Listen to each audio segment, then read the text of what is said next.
Hello दोस्तों, आपका हमारे इस चैनल में स्वागत है। दोस्तों, भारत में यह प्रचलित है कि प्रभु श्री राम ने जैसा जीवन जिया वैसा जिए और भगवान श्री कृष्ण ने जो कहा उसे माने। अर्थात कोई भी व्यक्ति श्री कृष्ण के जैसा जीवन नहीं जी सकता, लेकिन प्रभु श्री राम के जैसा जीवन जी सकता है। प्रभु श्री राम ने गीता नहीं कही, बल्कि उन्होंने खुद के जीवन को ही गीता के उपदेशों की तरह बनाकर लोगों को दिखाया। प्रभु श्री राम ने वन में बहुत ही सादगी भरा तपस्वी का जीवन जिया। वे जहाँ भी जाते थे तो 3 लोगों के रहने के लिए एक झोपड़ी बनाते थे। वहीं भूमि पर सोते, रोज कंदमूल लाकर खाते और प्रतिदिन साधना करते थे। उनके तन पर खुद के ही बनाए हुए वस्त्र होते थे। धनुष और बाण से वे जंगलों में राक्षसों और हिंसक पशुओं से सभी की रक्षा करते थे। कोई सोच सकता है कि उस काल में कितने भयानक जंगल हुआ करते थे, और साथ ही उन जंगलों में भयानक हिंसक पशुओं के साथ ही हिंसक जंगली मानव भी हुआ करते थे। तो आइए जानते हैं प्रभु श्री राम के आदर्श जीवन की ऐसी खास 10 बातें। पॉइंट नंबर 1, एक वचनी। प्रभु श्री राम एक वचनी थे, अर्थात वह जिसे भी कोई वचन दे देते थे या कोई संकल्प कर लेते थे तो उसे पूरा करने के लिए अपनी संपूर्ण शक्ति लगा देते थे। रघुकुल रीत सदा चली आई, प्राण जाई पर वचन न जाई। पॉइंट नंबर 2, एक पत्नी। प्रभु श्री राम ने अपने जीवन में सिर्फ एक ही महिला से प्रेम और विवाह किया। उन्होंने कभी भी दूसरी महिला के बारे में सोचा तक नहीं। माता सीता से वे अपार प्रेम करते थे और उनके बगैर एक पल भी रहना उनके लिए मुश्किल था। जब सीता हरण हुआ तो वे वन उनकी खोज में रोते हुए भटकते रहे, और जब माता सीता वाल्मीकि आश्रम में रहने चली गई तब श्री राम जी ने भी महलों का सुख छोड़कर भूमि पर शयन करना प्रारंभ कर दिया था। पॉइंट नंबर 3, शाकाहार। श्री राम जी ने अपने पिता को वचन दिया था, चतुर्दश ही वर्षाणि वत्स्यामि विजने वने मधु मूल फले जीवन हित्वा मुनिवद आमिषम।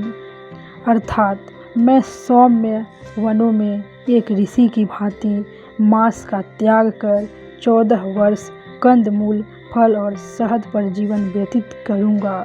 इसका मतलब यह नहीं कि वे मांसाहारी थे, बल्कि ऐसा उन्होंने इसलिए कहा कि वन में अन्न की कमी होने के कारण परिस्थिति अनुसार व्यक्ति को मांसाहार को भी अपनाना पड़ता है।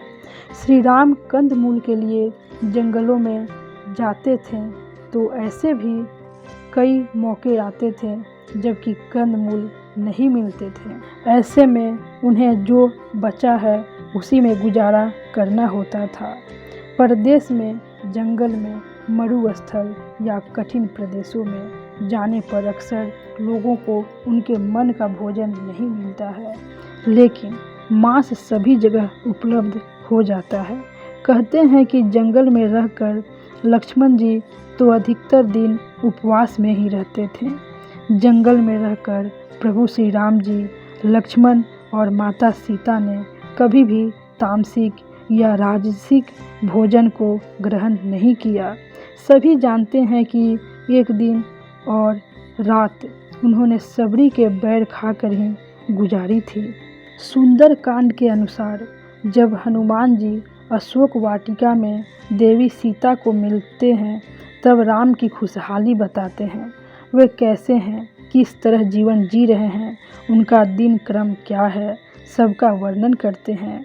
न मासम राघवो भुवन्ते न चापी मधु सेवते वन्यम सुविहितम नित्यम भक्त मश्रांति पंचमम। अर्थात राम ने कभी मांस सेवन नहीं किया, न ही उन्होंने मदिरा का पान किया है। हे देवी, वे हर दिन केवल संध्या समय में उनके लिए एकत्रित किए गए कंद ग्रहण करते हैं। इसके अलावा अयोध्या कांड में निम्नलिखित श्लोक निहित है, जिसका कथन भोजन का प्रबंध करने के पश्चात लक्ष्मण जी ने किया था। अयम कृष्णः समापंग श्रितः कृष्ण मृगो यथा देवता देव समकास्य यजस्व कुशलो ही यसी। अर्थात देवोपम तेजस्वी रघुनाथ जी, यह काले छिलके वाला गज कंद जो बिगड़े हुए सभी अंगों को ठीक करने वाला है, उसे पका दिया गया है। आप पहले प्रवीणता से देवताओं का यजन कीजिए, क्योंकि उसमें आप अत्यंत कुशल हैं। पॉइंट नंबर 4, तपस्वी सा जीवन। प्रभु श्री राम जी ने जब वनवास धारण किया, तब उन्होंने अपने सभी राजसी वस्त्र त्याग दिए और तपस्वियों के वस्त्र धारण करके नग्न पैर ही वे वन को निकल गए। रास्ते में उन्हें जब जो मिला वह खा लिया और सो गए। ऐसे कई अवसर आए जबकि वे राजाओं का भोजन कर सकते थे, क्योंकि वे जहाँ से भी गुजरे वहाँ के राजा ने उन्हें निमंत्रण दिया और उनके लिए सभी तरह के बंदोबस्त करने का निवेदन भी किया। लेकिन प्रभु श्री राम ऋषि और मुनियों के आश्रम में ही तब तक रहे जब तक कि उन्होंने अपनी खुद की कोई पूर्ण कुटिया अपने हाथों से न बना ली हो। पॉइंट नंबर 5, संयम और धैर्य।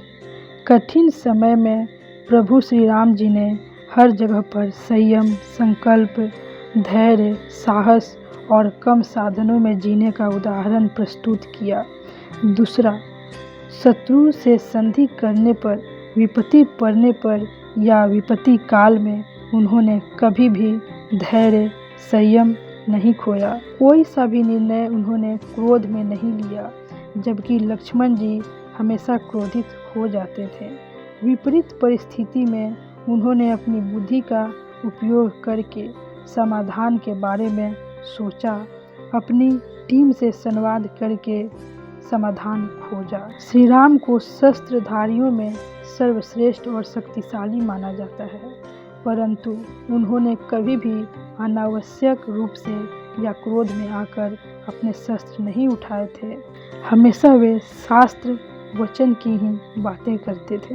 प्रभु श्री राम के समक्ष कई बार ऐसे मुश्किल हालत पैदा हुए जबकि संपूर्ण टीम में निराशा के भाव फैल गए थे, लेकिन उन्होंने धैर्य से काम लेकर समस्याओं के समाधान को ढूंढा और फिर उस पर कार्य करना प्रारंभ किया।